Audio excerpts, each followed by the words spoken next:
বিপুল প্রত্যাশা নিয়ে এই স্বাধীনতা অর্জিত হয়েছিল, কিন্তু সে প্রত্যাশা পূরণ হয়নি। এই কাঠামোর মূল দায়িত্ব যারা পালন করেন বা শাসন ব্যবস্থা যাদের হাতে পরিচালিত হয়, তাদের মনস্তত্ত্ব এবং তাদের আচরণের উপর নির্ভর করে একটা সমাজ কতটুকু ভালো থাকবে। দুঃখের বিষয়, আমাদের প্রিয় জন্মভূমি বাংলাদেশ দুইবার স্বাধীন হয়েছে।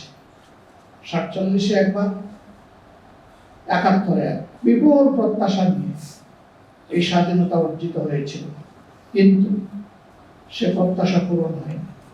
কারা এখানে মানুষের প্রত্যাশার যে পারদ ছিল এটাকে ধ্বংস করে দিল?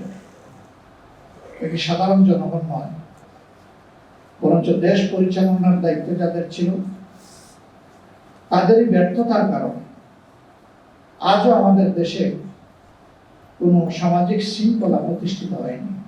মানুষের জীবনে শান্তি নাই, নিরাপত্তা নাই, যুবকদের হাতে কাজ নাই, মা বোনদের ইজ্জতের কোনো নিরাপত্তা নাই। অহরহ আমরা সে ঘটনাগুলো দেখছি।